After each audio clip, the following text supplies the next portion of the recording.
Assalamualaikum warahmatullahi wabarakatuh. Perkenalkan, nama saya Salma Haura. Pada kali ini saya akan mempresentasikan mengenai perspektif sejarah dan filosofi riset pada accounting behavioral dan finance behavioral, mata kuliah perilaku keuangan dan akuntansi dengan dosen pengampu Ibu Wilisri Yuliandari, SEAK, MM, PhD. Adapun pembahasan yang ingin saya bahas, pertama ada pendahuluan, dua behavioral finance, behavioral accounting, perkembangan sejarah, filosofi riset, pendekatan filsafat riset, ruang lingkup, paradigma riset, peluang riset, masalah akuntansi keperilakuan, relevansi di Indonesia dan bisnis modern, dan yang terakhir ada kesimpulan. Pendahuluannya yang pertama itu, jadi pada awalnya akuntansi ini dipandang sebagai disiplin ilmu yang bersifat rasional, objektif, serta berorientasi pada angka dan data kuantitatif semata. Namun, seiring dengan perkembangan ilmu pengetahuan dan praktik bisnis, muncullah kesadaran bahwa faktor psikologi, sosial, dan emosional turut mempengaruhi proses penyusunan laporan keuangan. Kesadaran inilah yang melahirkan kajian behavioral accounting dan behavioral finance sebagai cabang penting dalam ilmu akuntansi dan keuangan modern. Selanjutnya, behavioral finance. Yang pertama, menurut Ricciardi dan Simon, jadi behavioral finance ini menjelaskan dan meningkatkan pemahaman pola-pola dari alasan seseorang termasuk aspek emosional dan psikologi, dan dari aspek tersebutlah munculnya pengaruh proses pengambilan keputusan. Yang kedua ada menurut Leitner tahun 1998, jadi behavioral financial merupakan suatu ilmu yang mempelajari bagaimana manusia menyikapi dan bereaksi atas informasi yang ada dalam upaya untuk mengambil keputusan yang dapat mengoptimalkan tingkat pengembalian. Jadi pada intinya behavioral finance ini tidak hanya semata-mata selalu bersifat rasional, tapi juga dipengaruhi ketidakrasionalan yaitu psikologi. Nah, perilaku ekonomi dan psikologi keuangan inilah telah mengeksplorasi di berbagai tingkat rasionalitas dan perilaku irasional. Selanjutnya, pengertian behavioral accounting, yaitu cabang dari akuntansi yang mempelajari aspek perilaku manusia dalam konteks pelaporan keuangan, pengambilan keputusan, dan sistem informasi akuntansi. Ini menurut Nasution tahun 2024. Fokus utama dari akuntansi perilaku adalah memahami bagaimana faktor-faktor psikologi, sosial, dan emosional dapat mempengaruhi tindakan yang dibuat oleh individu atau kelompok dalam lingkungan akuntansi. Jadi akuntansi keperilakuan merupakan dimensi akuntansi yang menyangkut perilaku manusia dan hubungannya dengan pendesainan, penyusunan, dan penggunaan sistem informasi akuntansi secara efektif dan efisien. Selanjutnya ada perkembangan sejarah akuntansi keperilakuan. Yang pertama, sebelum 1950-an atau tahun 1749, perkembangan utamanya yaitu Luca Pacioli di sini membahas tentang double entry bookkeeping yang menjadi dasar perkembangan ilmu akuntansi. Lalu fokus utama akuntansi di sini yaitu pengukuran, pencatatan, dan pelaporan informasi keuangan. Selanjutnya, periode 1952, Argyris memulai riset yang menghubungkan akuntansi dengan aspek perilaku dan menandai lahirnya akuntansi keperilakuan yang sebagai cabang riset baru. Selanjutnya, tahun 1950-an dan 1980-an muncul kesadaran akan pentingnya faktor perilaku dalam akuntansi. Lalu Herbert Simon memperkenalkan konsep bounded rationality. Ketiga, adanya peningkatan penelitian tentang penggunaan informasi akuntansi dalam pengambilan keputusan. Yang keempat, terdapat eksperimen laboratorium yang dilakukan untuk memahami pengaruh variabel psikologi. Lalu di tahun ini juga jumlah artikel mengenai akuntansi keperilakuan meningkat pesat. Dan artikel awal menjelaskan konsep dasar akuntansi perilaku. Artikel selanjutnya fokus pada teori dan konsep ilmu perilaku dalam akuntansi serta implikasinya. Lalu adanya riset pada tahap ini yang menekankan fenomena akuntansi manajemen terutama budgeting. Selanjutnya periode 1980-an dan 1990-an. Perkembangan utamanya yaitu yang pertama adanya pengembangan teori dan model untuk menjelaskan hubungan antara akuntansi dan perilaku manusia. Yang kedua adanya penggunaan teori agen dan teori prospek untuk memahami bagaimana interaksi antara manajemen dan perilaku manusia dan bagaimana interaksi antara manajemen dan pemangku kepentingan. Lalu di tahun ini juga Binberg dan Shields mengklasifikasikan riset akuntansi perilaku dalam 5 aliran utama. Yang pertama, manajemen kontrol, accounting information processing, information system design, audit research, dan organizational sociology. Dan yang terakhir pada abad ke-21, di sini akuntansi keperilakuan semakin berkembang pesat dan berkembangnya jurnal-jurnal khusus, salah satunya Behavioral Research in Accounting yang diterbitkan oleh American Accounting Association. Dan disinilah didukung oleh riset mahasiswa, pasca sarjana, dan akademisi yang fokus pada topik akuntansi perilaku. Lalu di tahun ini cakupan riset melebar, jadi tidak hanya pada akuntansi manajemen, tapi juga akuntansi keuangan, sistem informasi akuntansi, dan audit. Adapun filosofi riset behavioral accounting dan behavioral finance, yang pertama, secara ontologi, akuntansi tradisional menganggap angka laporan bersifat objektif, sedangkan pendekatan menekankan bahwa angka tersebut merupakan konstruksi sosial yang dipengaruhi motivasi, emosi, budaya, dan etika. Ini menurut Zhang dan kawan-kawan tahun 2022. Lalu dalam keuangan, teori klasik melalui efficient market hypothesis berasumsi pasar efisien, sementara perspektif behavioral menegaskan bahwa pasar dipengaruhi oleh bias kognitif dan keterbatasan rasionalitas investor. Ini menurut De Guevara Cortez tahun 2023 dan Yon dan Oh tahun 2022. Lalu dari sisi epistemologis, behavioral accounting memperoleh pengetahuan melalui survei, wawancara, studi kasus, dan analisis arsip untuk memahami perilaku nyata, yang dimana ini menurut Zhang et al. Tahun 2002. Sebaliknya, behavioral finance memanfaatkan analisis data pasar, eksperimen ekonomi, big data, hingga neurofinance untuk menelusuri bagaimana investor merespon informasi. Ini menurut Yon dan Oh tahun 2022 dan De Guevara Cortez dan kawan-kawan tahun 2023. Lalu, secara aksiologis, behavioral accounting berkontribusi dengan membantu organisasi merancang sistem akuntansi yang lebih manusiawi sehingga dapat meningkatkan kualitas audit dan memperkuatkan transparansi dan akuntabilitas. Ini menurut Zhang dan kawan-kawan tahun 2022 dan Alcazar tahun 2025. Sementara itu, behavioral finance memberi manfaat praktis bagi investor, regulator, dan pembuat kebijakan untuk memahami anomali pasar, merancang kebijakan publik yang lebih adaptif. Ini menurut Yon dan Oh tahun 2022 dan De Guevara Cortez dan kawan-kawan tahun 2023. Selanjutnya, pendekatan filsafat riset akuntansi keperilakuan. Dalam filsafat riset akuntansi keperilakuan, terdapat dua pandangan utama. Yang pertama dilihat dari teori manajemen klasik, yang dimana pada teori ini itu manajemen hanya berfokus untuk memaksimalkan laba dan meminimalkan biaya. Yang kedua ada teori organisasi modern, yang dimana berpendapat bahwa tujuan perusahaan selain memaksimalkan laba juga memiliki banyak tujuan yang dapat berubah sesuai kondisi perusahaan. Dan teori organisasi modern inilah menganggap manusia memiliki perilaku yang kompleks yang termotivasi oleh faktor ekonomi, sosial, dan psikologi. Selanjutnya ada filosofi paradigma metodologi riset menurut Burrell dan Morgan tahun 1979. Jadi, Burrell dan Morgan mengembangkan aspek paradigma dalam asumsi metateoretis yang mendasari kerangka referensi, model teori, dan modus operasi.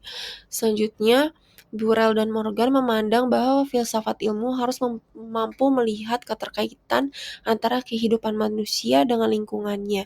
Jadi, pendekatan voluntarisme memberikan penekanan pada esensi bahwa manusia berada di dunia untuk memecahkan fenomena sosial sebagai makhluk yang memiliki kehendak dan pilihan bebas. Selanjutnya, ada ruang lingkup akuntansi keperilakuan. Yang pertama, mempelajari pengaruh antara perilaku manusia terhadap penggunaan sistem akuntansi. Kedua, mempelajari pengaruh sistem akuntansi terhadap perilaku manusia.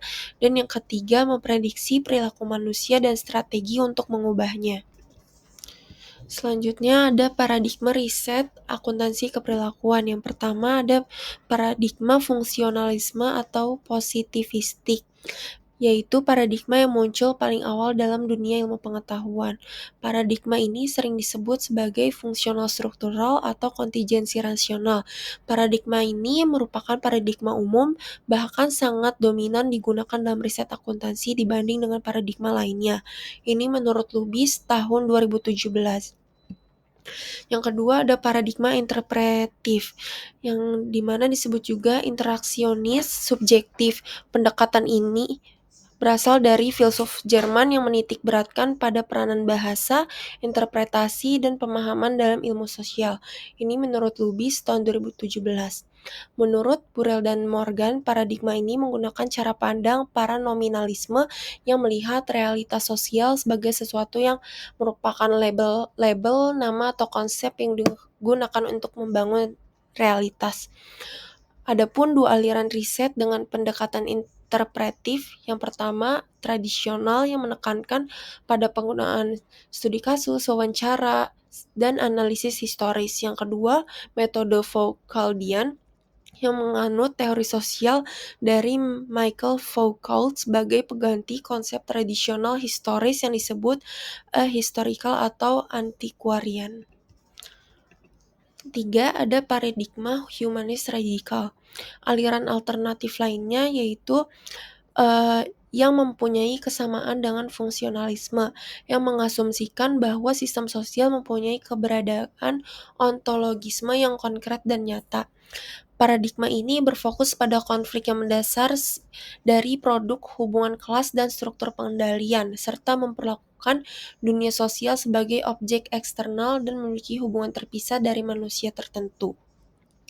Riset yang diklasifikasikan dalam paradigma ini adalah riset yang didasarkan pada teori Marxisme tradisional.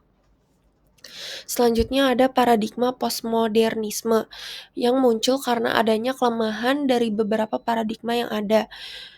Paradigma ini menolak pendapat modernisme yang meyakini bahwa manusia mempunyai kapasitas untuk maju dan berpikir secara rasional. Bagi seorang postmodern, tidak ada keadaan yang lebih baik, tidak ada dunia yang lebih baik, dan tidak ada yang disebut kemajuan atau pengendalian alam. Jadi postmodern ini membuang metode dan teori yang dominan mengenai modernitas dan menggantikannya dengan metode pasca strukturalisme. Lalu yang terakhir ada paradigma akuntansi kritis yang dikemukakan pertama kali oleh Matesic tahun 1964 melalui sebuah derivatif filosofi fungsionalisme dalam sistem ekonomi kapitalis. Oleh karena itu, teori ini tidak berkaitan dengan penyelesaian masalah keterasingan, melainkan dengan proses teknis penilaian di mana penilaian didefinisikan sebagai nilai objektif yang didasarkan pada konsep ekonomi marginalis. Hal yang diinginkan dari paradigma ini adalah teknologi yang lebih baik yang didasarkan pada kelompok asumsi dasar yang menghasilkan representatif alternatif yang konsisten dengan faktor lingkungan ekonomi. Selanjutnya, peluang riset akuntansi keperilakuan pada lingkungan akuntansi. Jadi, yang pertama ada auditing yang berfokus pada pemahaman peran variabel psikologi seperti pengetahuan faktual, prosedural, dan memori dalam mempengaruhi proses pengambilan keputusan. Menurut Puspita 2025. Jadi, fokus riset masa depan pada auditing ini, yang pertama interaksi pengetahuan dengan variabel organisasi, dua pengaruh kinerja terhadap tingkat pengetahuan yang berbeda, ketiga karakteristik pengetahuan dan pengalaman. Adapun peluang pengalamannya yang pertama efektif sebagai variabel independen, yang kedua berhubungan erat dengan keahlian kinerja auditor. Adapun tantangan riset audit yang pertama, hubungan kompleks antara pengalaman dan kinerja belum dipahami sepenuhnya. Dua, aspek pendidikan dan kemampuan kurang mendapat perhatian. Dan kurangnya kriteria jelas untuk menilai kinerja auditor. Selain itu, adanya implikasi praktis juga. Yang pertama, mengungkap pengaruh bias kognitif seperti confirmation bias atau overconfidence dalam audit. Yang kedua, menekankan pentingnya professional skepticism. Yang ketiga, peran independensi dan kompetensi komite audit dalam membatasi earning management. Dan yang keempat, kontribusi meningkatkan integritas dan kualitas laporan keuangan. Yang kedua, ada akuntansi manajemen. Jadi riset akuntansi perilaku dalam aspek akuntansi manajemen melakukan investigasi atas seluruh variabel lingkungan dan organisasi yang telah diidentifikasi sebelumnya, dan riset mendatang diharapkan akan meningkatkan pengetahuan yang mendasari pengujian pengaruh dalam konteks yang baru. Fokus riset masa depan pada akuntansi manajemen yang pertama lebih luas dibanding akuntansi keuangan dan audit. Dua variabel organisasi dan lingkungan mempengaruhi perilaku individu dan organisasi. Tiga, sistem pengawasan akuntansi terkait erat dengan faktor organisasi lain. Empat, investigasi atas variabel organisasi dan lingkungan. Lima, menguji pengaruh fungsi akuntansi terhadap motivasi, umpan balik, dan kinerja. Adapun implikasi praktisnya, yang pertama ada fenomena budgetary slack dipengaruhi motivasi, asimetri, informasi, dan gaya kepemimpinan. Yang kedua, partisipasi anggaran dapat memperburuk slack jika tidak dikelola. Ini menurut Dang tahun 1993. Yang ketiga, perilaku akuntansi penting dalam desentralisasi dan evaluasi kinerja menurut Kristanti dan Trisnaningsih tahun 2024. Terakhir, sistem pengendalian manajemen harus memperhatikan dinamika perilaku manusia agar efektif. Selanjutnya, dilihat dari bidang perpajakan telah memfokuskan pada kepatuhan pajak terhadap variabel psikologi dan lingkungan. Hasil kepatuhan pajak menghasilkan kegagalan dalam hal ekspektasi teori utilitas untuk menjelaskan keputusan kepatuhan secara lengkap. Adapun fokus riset masa depannya, yang pertama, kepatuhan pajak dipengaruhi variabel psikologi dan lingkungan. Lalu kepatuhan pajak kompleks tidak sepenuhnya dijelaskan teori utilitas. Yang ketiga, berdasarkan teori agensi, wajib pajak memilih kontrak sesuai ekspektasi kompensasi. Lalu, keputusan pelaporan dapat mempengaruhi kemungkinan audit, dan audit pajak berbeda dengan audit laporan keuangan, jarang dilakukan dan konteksnya khusus. Adapun implikasi praktisnya, kepatuhan pajak dipengaruhi faktor psikologi dan sosial, bukan hanya aturan dan sanksi. Slippery slope framework, kombinasi kepercayaan dan penegakan hukum ditingkatkan kepatuhan. Lalu penelitian Indonesia, yaitu Journal of Risk and Financial Management, perlakuan adil dan penuh hormat lebih efektif meningkatkan kepatuhan dibanding pendekatan otoriter. Adapun di bidang akuntansi keuangan masih sangat terbatas karena kurang informasi, sehingga peluang riset masa depan sulit diidentifikasi. Namun riset ini tetap berpotensi memberikan kontribusi besar bagi pengembangan akuntansi. Adapun fokus riset masa depannya yaitu jumlah riset masih sangat terbatas sehingga peluang masa depan sulit diidentifikasi. Kontribusinya, jadi informasi akuntansi keuangan digunakan sebagai input. Yang pertama, keputusan pinjaman bank, negosiasi kontrak tenaga kerja, dan prediksi laba dan rekomendasi saham. Adapun implikasi praktisnya, yang pertama menjelaskan fenomena herding behavior investor, bias investor memicu ketidakstabilan pasar, 3. Literasi keuangan dan persepsi risiko mempengaruhi keputusan investasi, lalu pentingnya edukasi dan kebijakan berbasis perilaku. Adapun dalam bidang sistem informasi manajemen, yaitu memiliki keterbatasan, yaitu kesulitan membuat generalisasi meskipun berdasarkan pada studi sistem akuntansi sebelumnya. Dan riset ini akan lebih berhasil jika difokuskan pada variabel-variabel yang unik dalam sistem akuntansi dan konteks keputusan akuntansi, seperti halnya standar profesi dengan analisis pengecualian. Namun, ada permasalahan juga dalam akuntansi keperilakuan. Yang pertama, bagaimana auditor mengambil keputusan. 2. Bagaimana anggaran disusun. Dan bagaimana output laporan keuangan bisa dipengaruhi oleh faktor perilaku. Selanjutnya, relevansi behavioral accounting dan finance di Indonesia. Menurut penelitian pertama dari Sulistyo dan Gozali tahun 2017, fokusnya yaitu pengaruh kontrol religius, memodernisasi efek eksternal locus of control, dan komitmen profesional terhadap perilaku audit disfungsional di KAP. Dan relevansinya yaitu auditor dipengaruhi bukan hanya oleh tekanan profesional tapi juga faktor budaya dan religius. Menurut penelitian 2 dari penelitian Bayu dan Adaryani tahun 2022, fokusnya yaitu karakteristik komite audit mempengaruhi pengungkapan etis sukarela di perusahaan BI. Dan relevansinya ini yaitu struktur pengawasan internal mempengaruhi praktik akuntansi dan laporan dan mendorong transparansi dan akuntabilitas. Lalu yang ketiga, penelitian ketiga yaitu dari Amna dan kawan-kawan tahun 2024.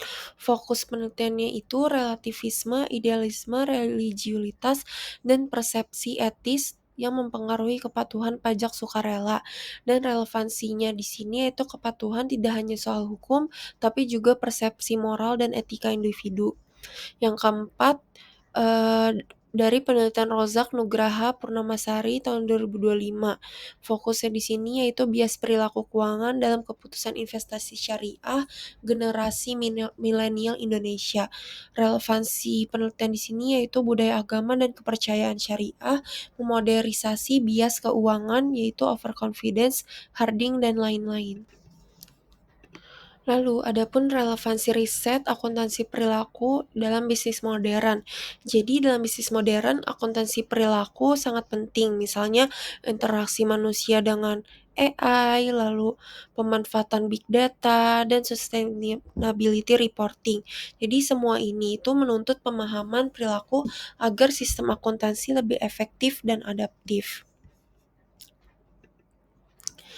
Kesimpulannya, jadi riset akuntansi dan keuangan keperilakuan menggeser pandangan bahwa akuntansi hanyalah alat teknis. Dan kini akuntansi dipandang sebagai sistem yang dipengaruhi perilaku manusia. Riset ini tidak hanya memperkaya teori, tapi juga memberikan manfaat praktis bagi audit, perpajakan, investasi, hingga bisnis modern yang berbasis teknologi. Berikut adalah daftar referensi yang saya ambil untuk menjelaskan paparan yang saya bahas. Sekian presentasi dari saya, kurang lebihnya mohon maaf. Wassalamualaikum warahmatullahi wabarakatuh.